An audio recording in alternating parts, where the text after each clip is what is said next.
For those who earnestly seek the way, in spite of all difficulties, I will try to demonstrate what these passages mean.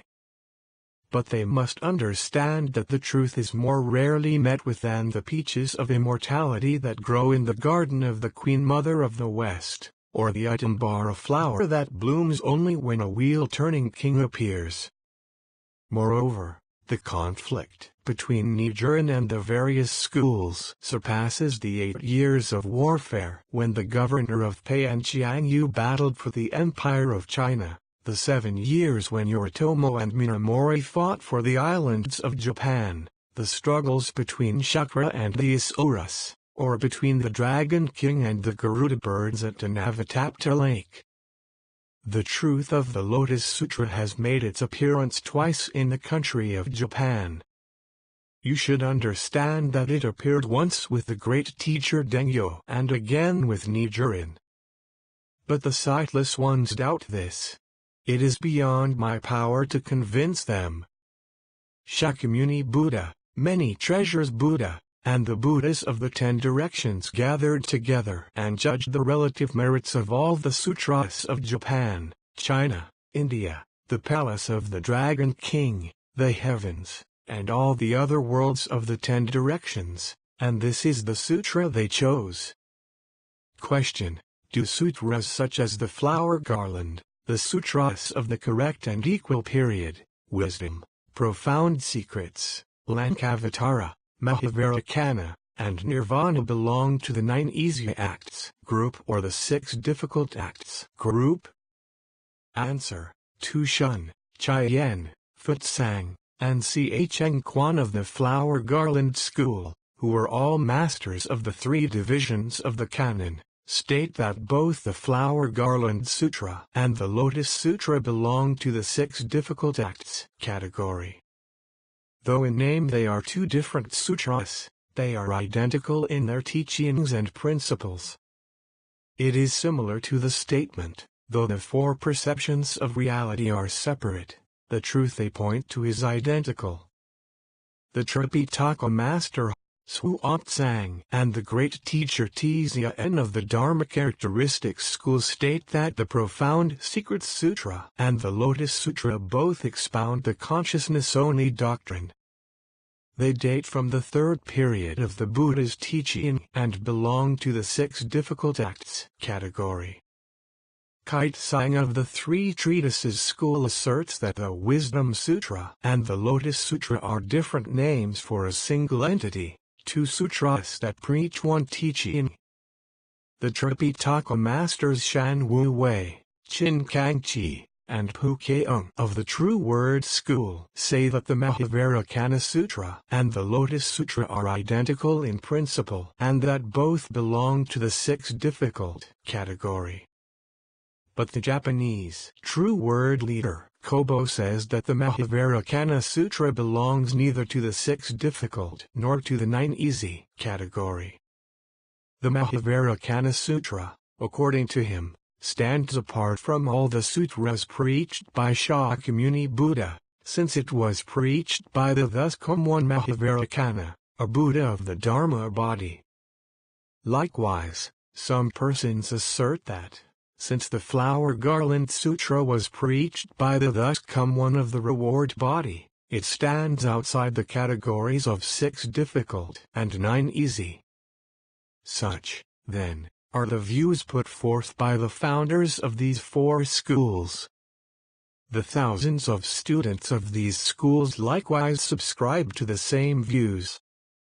I must observe sadly that, although it would be simple enough to point out the error of the views propounded by these men, if I did so, the people of today would not even look in my direction.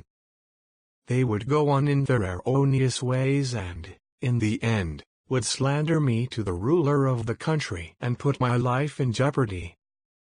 Nevertheless, our merciful Father Shakyamuni Buddha, when he faced his end in the grove of sal trees, stated as his dying instructions that we are to rely on the law and not upon persons.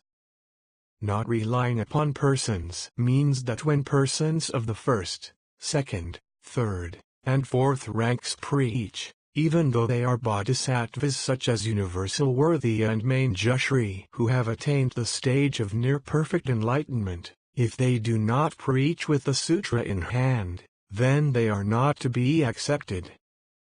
It is also laid down that one should rely on sutras that are complete and final, and not on those that are not complete and final.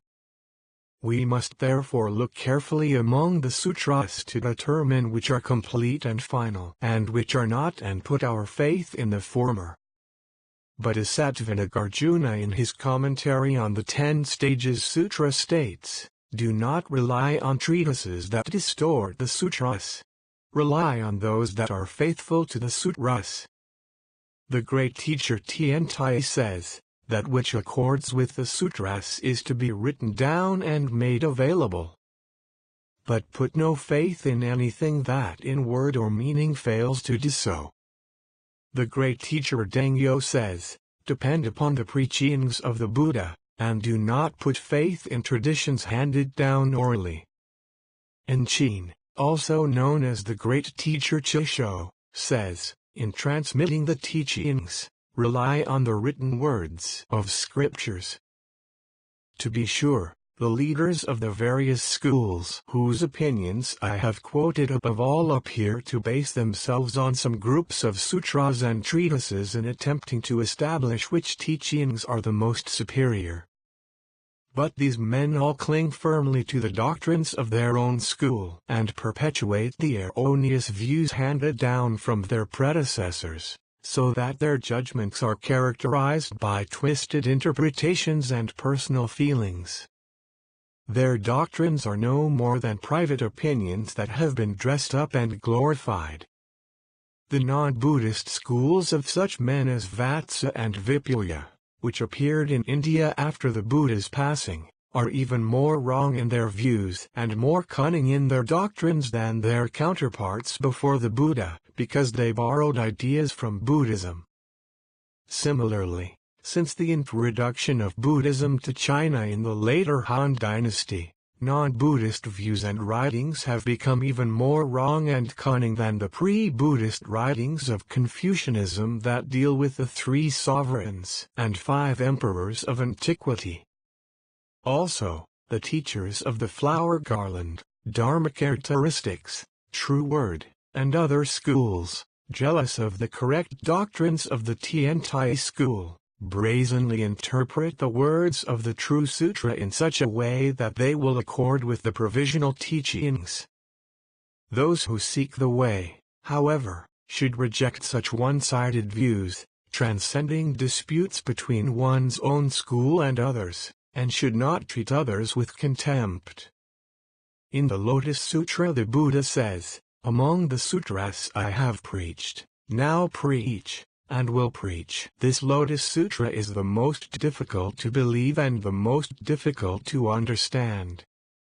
Mao Lo remarks, "Though other sutras may call themselves the king among sutras, there is none that announces itself as foremost among all the sutras preached in the past, now being preached, or to be preached in the future."